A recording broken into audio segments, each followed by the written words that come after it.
them to be led by the Ateneo Chamber Singers. And after the anthem, we ask you to remain standing for the invocation to be led by Father Jose M. Cruz of the Society of Jesus, who is also the Dean of the School of Social Sciences.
Belong to a variety of religious traditions.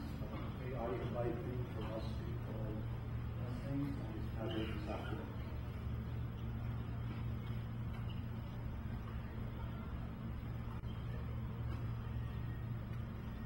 We thank you, Lord, for calling us into a life of the mind and for summoning us to transform ourselves in this world according to your design. Release us from whatever dulls the mind, shields it from recognizing when it does not understand, and pulls it back from venturing into the unfamiliar. Make us desire to be present intellectually where competence and compassion are needed. Provide signs for those who do not have signs. Provide skills for the unskilled, and to be a voice for those who do not have the resources to promote and safeguard their rights.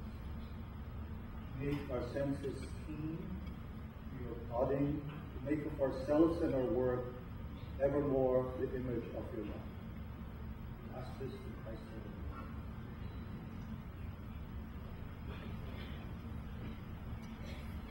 Thank you. Please be seated.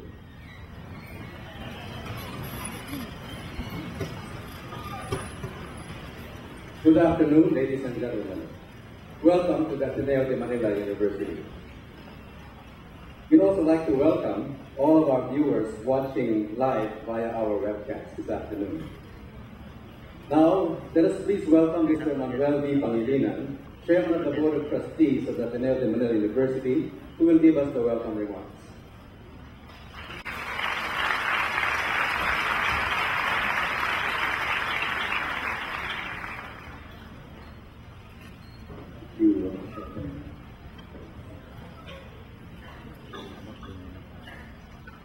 Professor Erling Kydland, Mr. Ateneo de Manila University, who is the Chair of Religious, Mr. Uwe Morlitz, Chair of International Peace Foundation, Dr. Antoinette Palma Angeles, Academic Vice President of OIC of the University, Ambassador Albert Rosario, Excellencies of the Diplomatic Corps, members of the Board of Trustees of the Ateneo, distinguished guests, ladies and gentlemen, and friends of the Ateneo.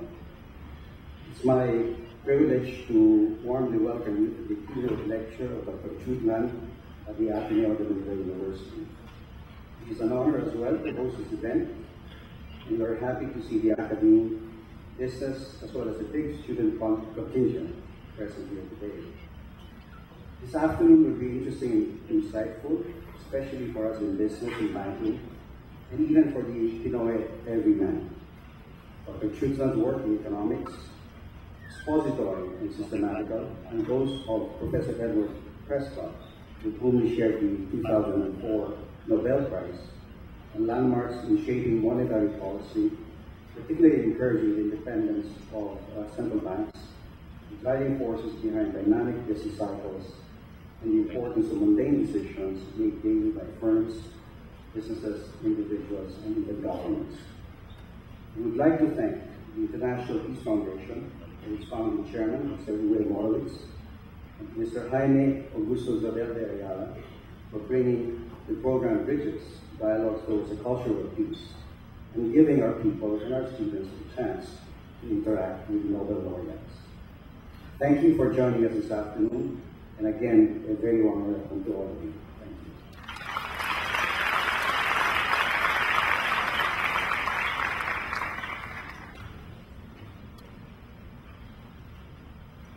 Thank you, Mr. Pangilinan. Today's event is brought to us by Bridges, Dialogues Towards a Culture of Peace, facilitated by the International Peace Foundation. To give a message on behalf of the Bridges, please welcome Mr. Jaime Augusto Zabel de Ayala, Philippine Chairman of Bridges, Dialogues Towards a Culture of Peace.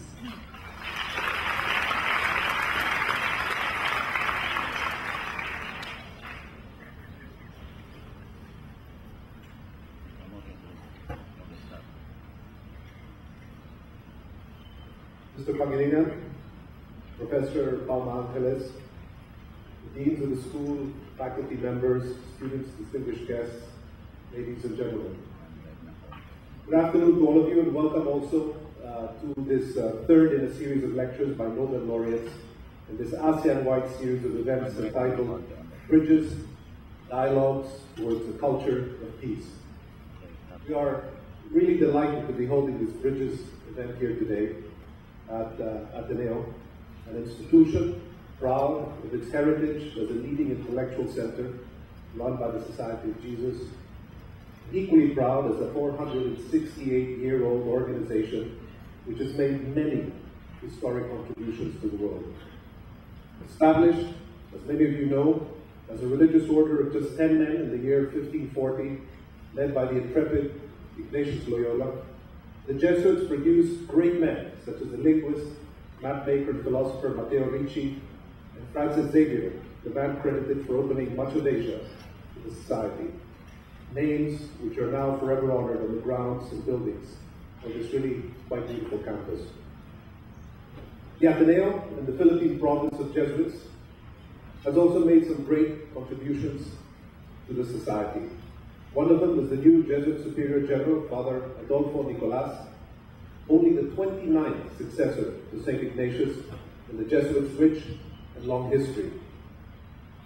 A Spaniard by birth, Father Nico spent much of his life as a Jesuit in the Far East, including major assignments here on the Loyola campus as director of the East Asian Pastoral Institute from 1978 to 1984, and more recently as president of the Jesuit Conference of East Asia and Oceania as the major superior of the Arupe International Residence.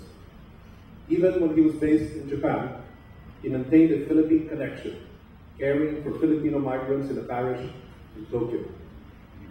Ateneo, I think, can rightfully be proud to have played a role in the life and career of the leader of the world's largest Catholic order. The Bridges series is facilitated by the International Peace Foundation, a non-political and non-religious foundation under the common patronage of 21 Nobel Peace Prize laureates based in Vienna. The events are hosted in cooperation with various local partners, including the country's major universities. From November 2007 to April 2008, Bridges is being continuously held in the Philippines and Thailand, involving the participation of Nobel laureates for peace, physics, chemistry, medicine, and of course, economics. All of this would not have been possible without the vision and untiring efforts of Mr. Uwe Morowitz, Chairman of the International Peace Foundation, for conceptualizing and bringing to reality the Bridges program. And we're delighted to, of course, admit Mr. Horowitz here with us today. It is mainly through his efforts that the Nobel Laureates have come together and agreed to engage in lectures and conversations in ASEAN, which already illustrates the power of international cooperation within ASEAN and the rest of the world to bring together a program of this quality. The topics of the ongoing events deal with the overall theme of building a culture of peace and development in a globalized world. It covers a wide range of issues in the fields of politics, economy, science, culture, and the media. They especially highlight the challenges of both globalization and regionalism and its impact on development and international cooperation. Over the next 3 months of this program, different Nobel laureates will visit the country separately to conduct public lectures, seminars, workshops, and dialogues hosted by educational institutions in Manila, Cebu, and Davao. This intercultural and transdisciplinary approach towards peace provides an opportunity for dialogue where representatives of science, politics, economy, culture, religion, the media, and certainly youth can meet, share viewpoints, listen to each other, and find mutual ways of understanding and cooperation. This pluralistic approach ensures that different groups in our divided world can act in a highly interdependent manner to understand and help solve our societal challenges. In our first 2 meetings of this series, we focus on economics and physics. While one may look at these topics as relevant as mere coincidences to the challenges that face us today, I interpret them as a testament to both the timeliness and timelessness of the key messages they represent and to the brilliance of the speakers who present them. In our first lecture with economist Robert Mandel on fitting globalization into the National Development Strategy, he spoke about optimum currency areas and on a policy framework for economic stability under fixed and flexible exchange rates, topics of tremendous interest today in the face of foreign exchange rate volatility. In our second lecture, physicist David Gross spoke of science's contribution to building up our stock of knowledge in the world and the way in which it works. More intriguingly, he described science as flourishing within and reinforcing systems of political and social freedoms because scientific discovery is based on empiricism, openness, transparency, and questioning. It was a fascinating lecture. Presenting a scientific view of the world's environmental condition, he even questioned the economic paradigm of growth, positing that perhaps our present and future leaders should reconsider the strategy for development, an unquestionably contrarian view to those engaged in running countries and businesses. Today's meeting takes us back to the field of economics and comes at a particularly important time, not only for the Philippines, but for the rest of the world as well. With trouble brewing on several economic fronts, from the subprime problems in the US to high energy prices worldwide, the questions are we on the cusp of a new business cycle?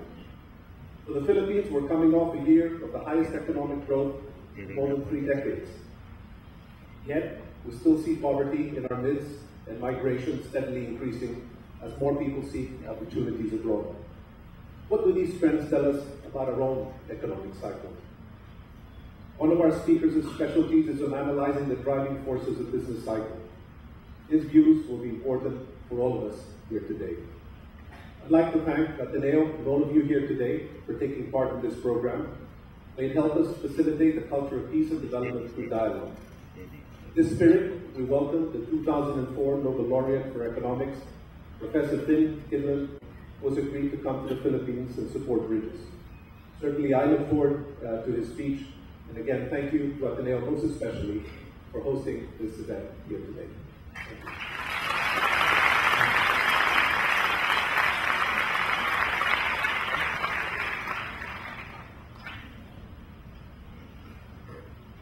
Thank you very much, Mr. Nobel. Ladies and gentlemen, let us now please welcome Dr. Fernando T. Aldaba, Chairman of the Department of Economics and currently the President of the Philippine Economic Society, who shall introduce the keynote speaker.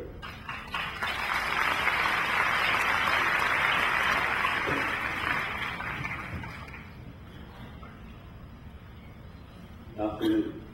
The keynote speaker, Professor Erling Kydland, is the 2004 Nobel Laureate for Economics at the Department of Economics of the University of California, in Santa Barbara and at the Pepper School of Business